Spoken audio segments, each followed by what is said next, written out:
जय हिंद दोस्तों। आप सभी का स्वागत है आपके अपने यूट्यूब चैनल अनुभव सुपर क्लासेस में।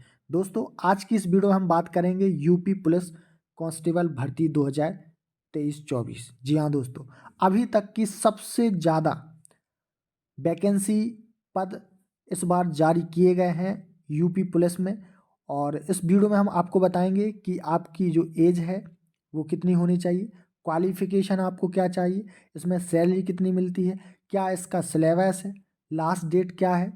सारी जानकारी आपको वीडियो के अंत तक देने वाले हैं, तो वीडियो को पूरा जरूर देखें लास्ट तक।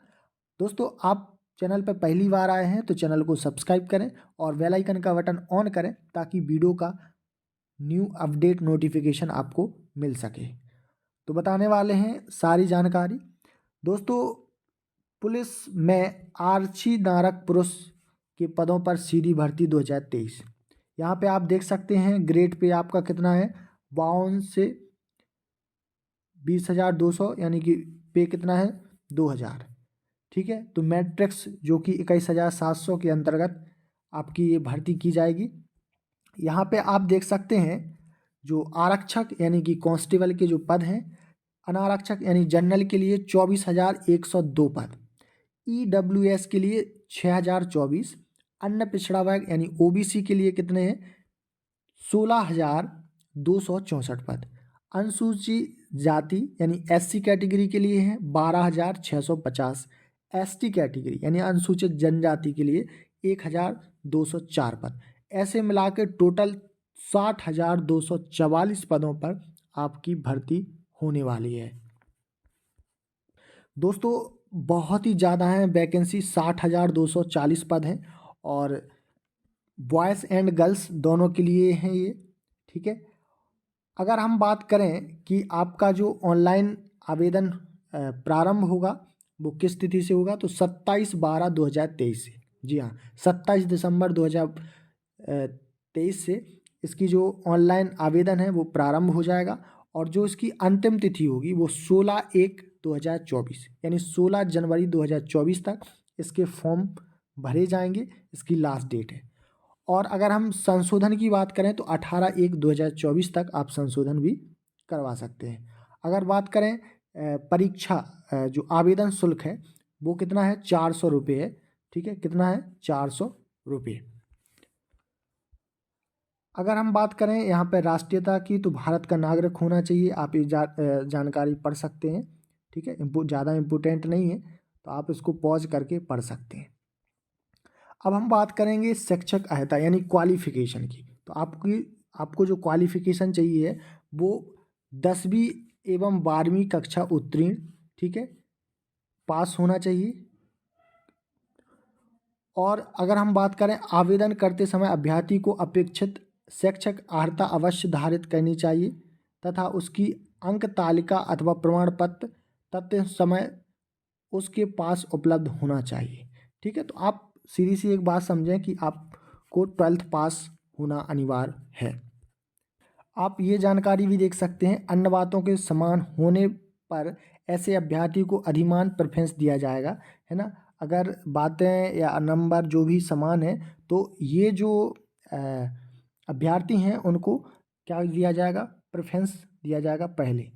जो सेना में न्यूनतम 2 वर्ष की अवधि तक सेवा की हो या राष्ट्रीय क्रेडिट कोर का बी प्रमाण पत्र हो, ठीक है, ओ स्तर का कंप्यूटर सोसाइटी प्रमाण पत्र हो, तो इनको सबसे पहले प्रेफरेंस दी जाएगी। अगर हम बात करें आयु की, एज, है ना, कि आप उम्मीद करते हैं कि आयु सीमा में आपको छूट मिले, तो यहाँ आपकी जो एज है वो 18 वर्ष होना चाहिए महिलाओं की। ठीक है, यहाँ पर पुरुष की भी 18 वर्ष आयु प्राप्त कर ली हो और 22 वर्ष आयु प्राप्त ना की हो, अर्थात ये आप यहाँ पर पढ़ सकते हैं।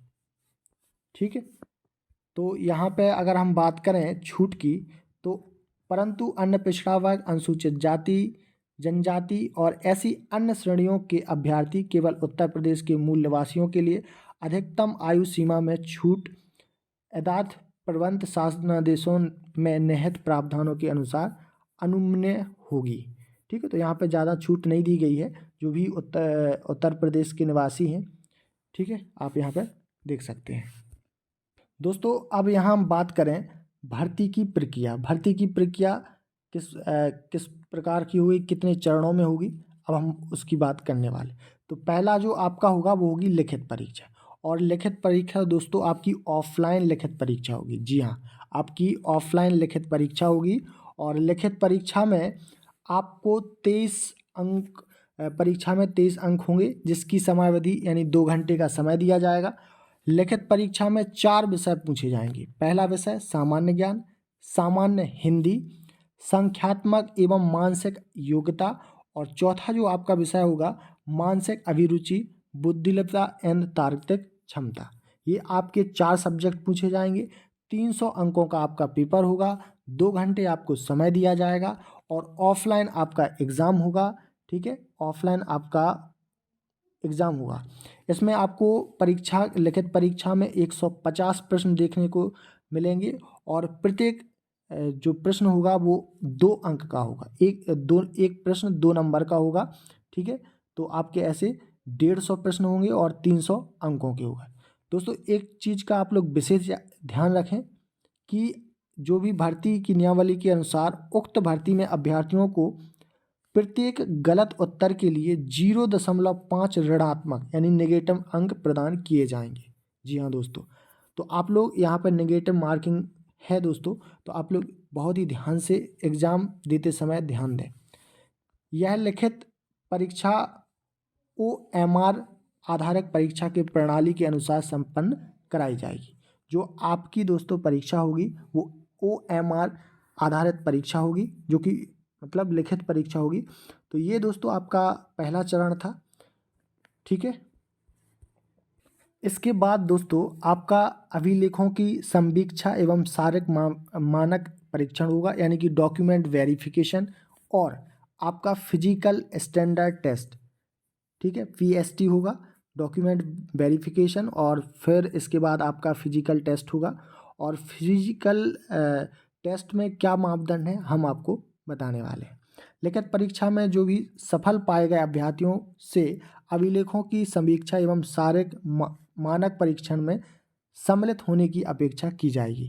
कुल रिक्तियों की संख्या को दृष्टिगत रखते हुए बोर्ड द्वारा योग्यता के आधार पर एवं राज्य की आरक्षण नीति के अनुसार इस परीक्षा के लिए बुलाए जाने वाले अभ्यर्थियों की संख्या विनिश्चित किया जाएगा। दोस्तों आपका डॉक्यूमेंट वेरिफिकेशन होगा। इसमें सभी प्रकार के आपके जो भी डॉक्यूमेंट हैं, आय, जाति, निवास, 12th 10th की मार्कशीट, सारी चीज़ें आपकी देखी जाएंगी। प्रवेश पत्र भी आपको लेके जाना है साथ में। ठीक है, तो आप ये सारी चीज़ें आप देख सकते हैं। अब हम बात करेंगे कि आपका जो फिजिकल होगा वो फिजिकल में क्या क्या चीज़ें होंगी। तो पुरुष अभ्यर्थियों के लिए न्यूनतम शारीरिक मानक दंड क्या होंगे। सबसे पहला होगा ऊंचाई। सामान्य अन्य पिछड़ा वर्ग अनुसूचित जातियों के पुरुष अभ्यर्थियों के लिए जो न्यूनतम ऊंचाई है वो कितनी होनी चाहिए, 168 सेंटीमीटर। कितनी, 168 सेंटीमीटर, ये पुरुष के लिए है। OBC, जनरल और SC के लिए। वहीं अगर हम बात करें ST कैटेगरी के लिए तो इनको ऊंचाई कितनी चाहिए है, 160 सेंटीमीटर। जो भी ST कैटेगरी के अभ्यर्थी हैं तो उन्हें ऊंचाई जो उनकी चाहिए है वो कितनी, 160 सेंटीमीटर। इसके बाद दूसरा जो मापदंड होगा फिजिकल के समय वो होगा सीना का। तो सामान्य अन्य पिछड़ा वर्ग और अनुसूचित जाति यानी कि जनरल, OBC, SC के जो अभ्यर्थी हैं उनको न्यूनतम सीने का जो माप है वो कितना होना चाहिए, 79 सेंटीमीटर बिना फुलाए, और कम से कम 84 सेंटीमीटर फुलाने पर। ठीक है, बिना फुलाए कितना, 79 सेंटीमीटर, और कम से कम फुलाने पर कितना होना चाहिए, 84 सेंटीमीटर। ठीक है, इसके अलावा अगर हम बात करें ST कैटेगरी अनुसूचित जनजातियों के अभ्यर्थियों की, तो उनका जो बिना फुलाए कितना होना चाहिए, 77 सेंटीमीटर, और फुलाने के बाद कितना होना चाहिए, 82 सेंटीमीटर। ये ST कैटेगरी के लिए मापदंड है। न्यूनतम 5 सेंटीमीटर सीने का फुलाव अनिवार्य है। ठीक है, आप पढ़ सकते हैं यहाँ पर न्यूनतम 5 सेंटीमीटर सीने का फुलाव अनिवार्य है। अब बात दोस्तों हम महिलाओं की करें तो महिला अभ्यर्थियों के लिए जो न्यूनतम शारीरिक मानक दंड है वो सबसे पहला क्या है, ऊंचाई।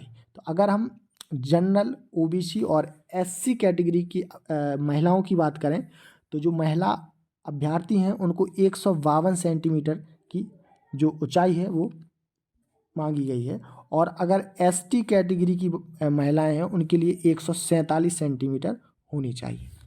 यहाँ पे दोस्तों इनके लिए जो वजन है महिलाओं अभ्यर्थियों के लिए न्यूनतम 40 किलोग्राम होना चाहिए, कम से कम 40 किलो की होना चाहिए महिलाओं के लिए। अब बात करेंगे हम शारीरिक दक्षता परीक्षण यानी फिजिकल एफिशिएंसी टेस्ट। तो इसमें आपको इस शारीरिक दक्षता परीक्षण में पुरुष अभ्यर्थियों के लिए 4.8 किलोमीटर, कितना 4.8 किलोमीटर की दौड़ होगी, रनिंग होगी, और आपको 25 मिनट में, कितने 25 मिनट में आपको क्वालिफाई करना है। वहीं अगर हम बात करें महिलाओं की तो महिलाओं के लिए 2.4 किलोमीटर की दौड़ होगी और उन्हें पूरी करनी होगी 14 मिनट में। ठीक है, आप ये देख सकते हैं। तो पात्र नहीं होंगे, ठीक है, अगर जो दौड़ पूरी नहीं कर पाएंगे तो वो पात्र नहीं होंगे, उसी स्तर पर चयन प्रक्रिया से बाहर हो जाएंगे। शारीरिक दक्षता यानी फिजिकल जो आपका टेस्ट है, ठीक है, उसमें पास होना बहुत बहुत ज़रूरी है। अब चयन तथा अंतिम योग्यता सूची।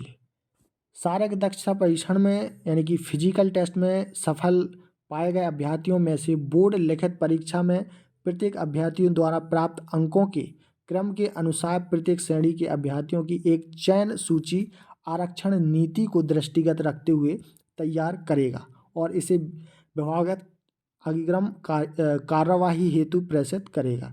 इस बोर्ड की वेबसाइट पर भी निर्धारित प्रक्रिया के अनुसार प्रदर्शित की जाएगी। बोर्ड द्वारा कोई प्रतीक्षा सूची तैयार नहीं की जाएगी।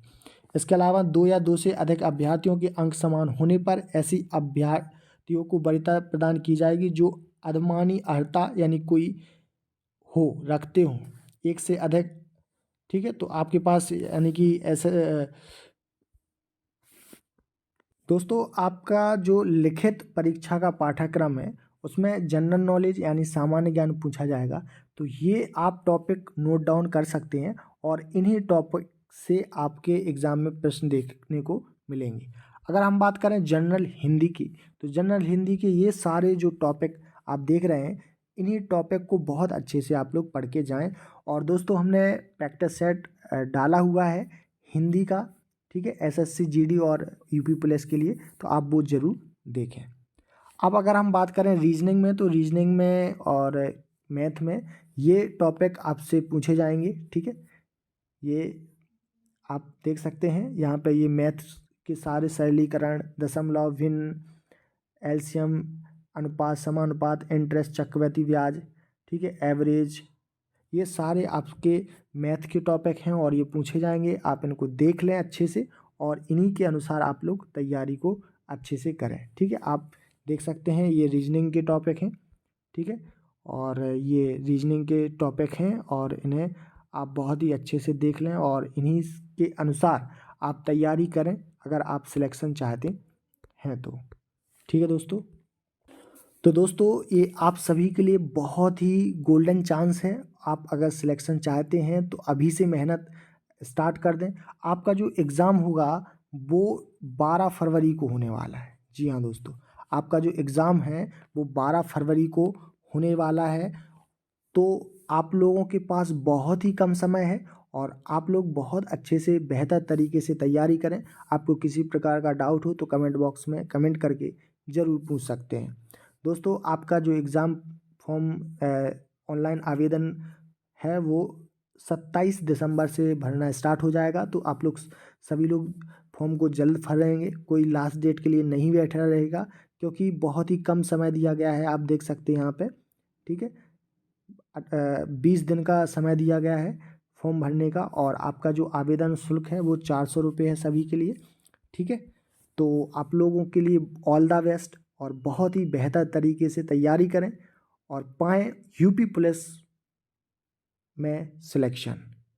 तो दोस्तों मिलते हैं सिलेबस के अनुसार। हम हिंदी और सामान्य ज्ञान आपको इस चैनल पर कंप्लीट करवाने वाले हैं। टॉपिक के अनुसार जो भी इसमें टॉपिक दिए हुए हैं उन्हीं के अनुसार हम हिंदी और जनरल नॉलेज यानी जीके की वीडियो फैक्टर सेट लाने वाले हैं, तो आप लोग ज़रूर देखिएगा। आपको जानकारी अच्छी लगी हो तो वीडियो को लाइक और चैनल को ज़रूर सब्सक्राइब कर लें। मिलेंगे ऐसी ही लेटेस्ट अपडेट के साथ, तब तक के लिए नमस्कार, जय हिंद।